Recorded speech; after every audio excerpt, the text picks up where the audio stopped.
A conclusão que nós podemos chegar em face da análise do senador Medeiros a respeito das passagens é que nós temos três tipos de liberalismo no mundo. O liberalismo propriamente dito, com Adam Smith, o neoliberalismo, que conviveu com o Estado Social, e agora, aqui no Brasil, o liberalismo temerário, que é o liberalismo do período do Temer, em que coloca o país de joelhos diante dos interesses dos grandes capitais e do capital financeiro. Senhores senadores, senador Cristóvão, senador Paim, que preside esta reunião, senador Meneiro, senador Reinaldo, o juiz Sérgio Moro sabe, o procurador Deltan Dallagnol tem disso plena consciência. Fui, neste plenário, o primeiro senador a apoiar e a conclamar o apoio à Operação Lava Jato, assim como fui o primeiro também a fazer reparo aos seus equívocos e aos seus excessos. Mas, sobretudo, desde o início, apontei a falta de compromisso da operação de seus principais operadores para com o país. Dizia que o combate à corrupção, descolado da realidade dos fatos, da política e da economia, era inútil e perigoso para o Brasil. E por quê? A Lava Jato se apartou, distanciou-se dos fatos da política e da economia do Brasil. Porque a Lava Jato acabou presa, imobilizada por sua própria obsessão. Obsessão que toldou, empanou os olhos e a compreensão dos heróis da operação, a ponto de eles não despertarem e nem reagirem à pilhagem criminosa, desavergonhada que sofre o nosso Brasil hoje. Querem um exemplo assombroso, sinistro desta fuga da realidade? Aqui vai. Nunca aconteceu na história do Brasil de um presidente ser denunciado por corrupção durante o exercício do mandato. Não apenas ele, todo o entorno foi indigitado e denunciado, mas nunca um presidente da República desbaratou o patrimônio nacional de forma tão assodada, irresponsável e suspeita como essa presidência denunciada por corrupção. Vejam só, o último leilão do petróleo, senador Cristóvão. Este governo de denunciado como corrupto abriu mão de R$1 trilhão de receitas. 1 trilhão, Moro. 1 trilhão, Dallagnol. 1 trilhão, Polícia Federal. 1 trilhão, Procuradoria-Geral da República. 1 trilhão, Superior Tribunal de Justiça, Tribunais Federais, Conselhos do Ministério Público e da Justiça. 1 trilhão, brava gente da OAB. 1 trilhão de isenções graciosamente cedidas às maiores e mais ricas empresas do planeta Terra, injustificadamente, sem qualquer amparo em dados econômicos, em projeções de investimentos, em retorno de investimentos. Sem o apoio de estudos sérios, confiáveis, nada, absolutamente nada. Foi uma doação escandalosa, uma negociata impudica. Abrimos mão de dinheiro suficiente para cobrir todos os alegados déficits orçamentários, todos os rombos nas tais contas públicas. Abrimos mão do dinheiro essencial, vital para a Previdência, a saúde, a educação, a segurança, a habitação e o saneamento, as estradas, ferrovias, aeroportos, portos e hidrovias para os próximos anos. para as próximas décadas. Mas suas excelentíssimas excelências, são mais do que excelências, são excelentíssimas excelências, acima citadas, não estão nem aí, porque entendem, não vem ao caso. Na década de 80, senador Cristóvão, quando as montadoras de automóveis, depois de saturados os mercados do Ocidente desenvolvido, voltaram os olhos para o sul do mundo, os governantes da América Latina, da África, da Ásia, entraram em guerra para ver quem fazia mais concessões, quem dava mais vantagens para atrair fábricas de automóveis. Lester Turov, um dos papas da globalização, deprimente de presidentes, governadores, prefeitos oferecerem até suas progenitoras para atrair uma montadora de automóvel, censurou-os, chamando-os de ignorantes por desperdiçarem o suado dinheiro dos impostos de seus concidadãos para premiarem empresas bilhardárias. Turov dizia o seguinte: qualquer primeiro-anista de economia minimamente dotado que examinasse um mapa do mundo veria que as alternativas para as montadoras se expandirem e sobreviverem estavam no sul do planeta Terra. Logo, elas não precisavam de qualquer incentivo para se instalarem na América Latina. Ásia ou África, forçosamente viriam para cá. Era a opinião do Papa da globalização, Lester Turov. No entanto, governantes estúpidos, bocós, provincianos, além de corruptos e gananciosos, deram às montadoras mundos e fundos. Conto aqui, senador Cristóvão, uma experiência pessoal. Senador Paim, eu era governador do Paraná e a fábrica de colheitadeiras New Holland e de tratores do grupo Fiat pretendia instalar-se no Brasil, que vivia época de boom na produção de grãos. A Fiat balançava entre se instalar no Paraná ou Minas Gerais. Recebo, então, no palácio um dirigente da fábrica italiana, se não me engano, Valentino Risioli, que vai logo fazendo numerosas exigências para montar a fábrica em meu estado. Queria tudo: isenções de impostos, terreno, infraestrutura, berço especial no Porto de Paranaguá e mais umas tantas benesses. Como resposta, pedi então, na mesa de almoço do Palácio Iguaçu, onde almoçava com os dirigentes nacionais e internacionais da Fiat, pedi então ao meu chefe de gabinete uma ligação para o governador da época de Minas Gerais, o Hélio Garcia. Feito o contato, cumprimentei o governador.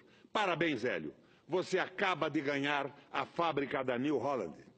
Ele fica intrigado e me pergunta o que havia acontecido, o porquê do telefonema ao meio-dia, à hora do almoço.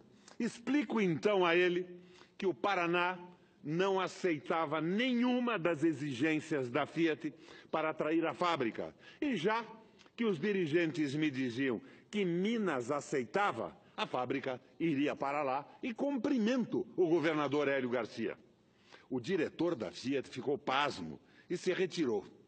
Dias depois, ele reaparece e comunica a nós que a New Holland iria se instalar no Paraná. Por que, senador Cristóvão? Por quê? Se eu não havia cedido nada, pela obviedade dos fatos. O Paraná, à época, era o maior produtor de grãos do Brasil e, logo, o maior consumidor de colheitadeiras do país. A fábrica ficaria a apenas 100 quilômetros do Porto de Paranaguá. Tínhamos mão de obra altamente especializada e assim por diante. Enfim, o grande incentivo que o Paraná oferecia era o mercado, o nosso mercado e o acesso facílimo ao mercado brasileiro. O que me inspirou trucar a Fiat? O conselho de Lester Turov e o exemplo de meu antecessor no governo, que atraiu a Renault, a Volkswagen e a Chrysler a peso de ouro e às custas dos salários dos metalúrgicos paranaenses. Pois o governador de então chegou até mesmo a negociar os vencimentos dos operários, fixando-os uma fração do que recebiam os trabalhadores paulistas. Mundos e fundos, e um retorno pífio. Pois bem, voltemos aos dias de hoje. Retornemos à história, que agora se reproduz como pastelão. O pré-sal, pelos custos de sua extração, senador Paim, pelos custos de sua extração, senador Cristóvão, é coisa de $7 o barril na média. É moranguinho com nata, uma mamata só. A extração do óleo de xisto nos Estados Unidos, o famoso shale oil, o óleo que se extrai de pedras ainda não consolidadas e que, por pressão de água, aflora na forma de gás, chegou a custar nos Estados Unidos, senador Cristóvão, até $50 o barril. O petróleo extraído pelos canadenses das areias betuminosas sai por $20 a $30 o barril. As petrolíferas, as mesmas que vieram aqui tomar o nosso pré-sal, fecharam vários projetos de extração de petróleo no Alasca, porque os custos ultrapassavam os $40 o barril. A nossa média do pré-sal é 7, sendo que alguns poços privilegiados chegam a $3,5 o barril como custo de extração. Quer dizer, como no caso das montadoras, era natural, favas contadas, que as petrolíferas enxameassem como abelhas no mel o pré-sal. Com esse custo, quem não seria atraído? Esse custo comparado com os custos de extração dos outros espaços que as petrolíferas operam no mundo. Por que então, imbecis? Por que então, entreguistas? Por que então ofereceram mais vantagens ainda que a já enorme, incomparável e indisputável vantagem do custo de extração? Mais um dado, senhores senadores, senhores da Lava Jato, atrizes e atores daquele malfadado filme. Vocês sabem quanto o governo arrecadou com o último leilão? Arrecadou o correspondente a 1 centavo de real por litro leiloado. 1 centavo, Moro. 1 centavo, Dallagnol. 1 centavo, ministra Carmen Lúcia. 1 centavo, Raquel Dodge. 1 centavo, ínclitos delegados da Polícia Federal. Este governo de meliantes faz isso e todos fazem cara de paisagem. Viram o rosto para outro lado. Já sei.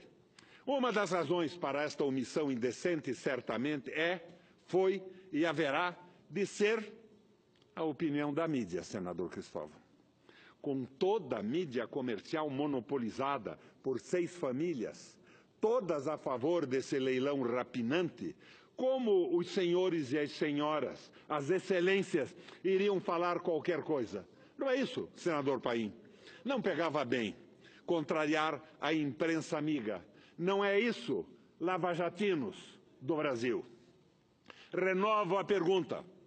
Desbaratar o suado dinheiro que é esfolado dos brasileiros via impostos e dar isenção às empresas mais ricas do planeta é ou não corrupção? Entregar o preciosíssimo pré-sal, o nosso passaporte para romper com o subdesenvolvimento, é ou não suprema, absoluta, imperdoável corrupção? É ou não uma corrupção inominável reduzir o salário mínimo e isentar petroleiras? Será, juízes, procuradores, policiais federais, defensores públicos, será que as senhoras e os senhores são tão limitados, tão fronteiriços, tão pouco dotados de perspicácia e patriotismo, a ponto de engolirem esta roubalheira toda sem piscar. Bom, eu não acredito, como alguns chegam a acusar, que os senhores e as senhoras são quinta-colunas, agentes estrangeiros, Calabares, Joaquim Silvérios, ou então, senador Cristóvão, Cabos Anselmos, a trair a pátria. Não. Eu, pessoalmente, não acredito. Não acredito, mas a passividade das senhoras e dos senhores diante da destruição da soberania nacional, diante da submissão do Brasil às transnacionais, diante da liquidação dos direitos trabalhistas e sociais, diante da reintrodução da escravatura no país. Essa passividade incômoda desperta desconfianças e levanta, sem sombra de dúvida, levanta suspeitas. Pergunto, renovo a pergunta: como pode um país ser comandado por uma quadrilha, clara e explicitamente uma quadrilha, e tudo continuar como se nada estivesse acontecendo? Responda, juiz Sérgio Moro. Responda, Dallagnol. Responda, ministra Carmen Lúcia. Responda, procuradora-geral Raquel Dodge. Respondam. Respondam, ínclitos e severos ministros do Tribunal de Contas da União, que ajudaram a derrubar uma presidenta. Respondam, guardiões da moral, da ética, da honestidade, dos bons costumes, da família, da propriedade e da civilização cristã e ocidental. Respondam, por que denunciaram, mandaram prender, processaram e condenaram tantos lobistas, corruptores de parlamentares e de dirigentes estatais, mas poucos se dão se, por exemplo, lobistas da Shell, da Exxon e de outras petroleiras estrangeiras circulem pelo Congresso obscenamente, a pressionar, constranger parlamentares em defesa da entrega do pré-sal, como denunciou na reunião da Comissão de Economia o senador Lindbergh Faria. E a favor, todos eles, do desmantelamento da indústria nacional do óleo e do gás. Eu vi, senhoras e senhores, eu vi com que liberdade e desfaçatez o lobista da Shell, semanas atrás, buscava angariar votos para aprovar a maldita e indecorosa medida provisória, franqueando todo o setor industrial nacional do petróleo à predação das multinacionais. Já sei. Isto não vem ao caso, dizem as nossas autoridades. Fico cá pensando o que esses rapazes e essas moças, brilhantíssimos campeões de concursos públicos, fico pensando o que eles e elas conhecem da história e dos impasses históricos do desenvolvimento brasileiro até aqui. Será que eles são tão obtusos a ponto de não saberem que sem energia, sem indústria, sem mercado consumidor, sem sistema financeiro público para alavancar a economia, sem infraestrutura, não há futuro para qualquer país que seja? Esses são os ativos imprescindíveis para o desenvolvimento, para a remissão do atraso, para o bem-estar social e para a paz social. Sem esses ativos, senador Cristóvão, vamos nos ancorar em quê? Na produção e exportação de commodities? Ora, a regressão a fases anteriores do nosso desenvolvimento? Mas os nossos bravos e bravas lajavatinos não consideram o desbaratamento dos ativos nacionais uma forma de corrupção. Senhoras e senhores, estamos falando da venda subfaturada, ou melhor, da doação do país todo. E quem o vende? Um governo atolado, completamente submerso na corrupção. E para que vende? Para comprar parlamentares e assim escapar de ser julgado por corrupção. na sua ampla acepção. Depois de jogar o petróleo pela janela, preparando assim o terreno para a nossa perpetuação no subdesenvolvimento, o governo aproveita a distração de um feriado prolongado e coloca em asta pública o Banco do Brasil, a Caixa Econômica, a Eletrobras, a Petrobras e que mais seja de estatal no Brasil. Ladrões de dinheiro público vendendo o patrimônio público. Pode isso, Moro? Pode isso, Dallagnol? Carmen Lúcia? Pode isso? Raquel Dodge? Pode isso? Ou devo perguntar para o Arnaldo? À véspera do leilão do pré-sal, semana passada, tive a esperança de que algum juiz intrépido ou algum procurador audacioso, iluminados pelos feéricos e espetaculosos exemplos da Lava Jato, impedissem esse supremo ato de corrupção praticado por um governo, por todos os títulos e na amplidão da palavra, absolutamente corrupto. Mas, como isso não vinha ao caso, nada tinha a ver com os pedalinhos, com o triplex, as palestras, o aluguel do apartamento, nenhum juiz, nenhum procurador, nenhum delegado da Polícia Federal e nem aquele rapaz do Tribunal de Contas da União. Lembra, senador Cristóvão? Tão rigoroso com a presidente Dilma, ninguém, enfim, se lixou para o esbulho. Ah, sim, também não estava no PowerPoint do Dallagnol. É com desencanto e o mais profundo desânimo que pergunto: por que Deus está sendo tão duro assim com o nosso Brasil?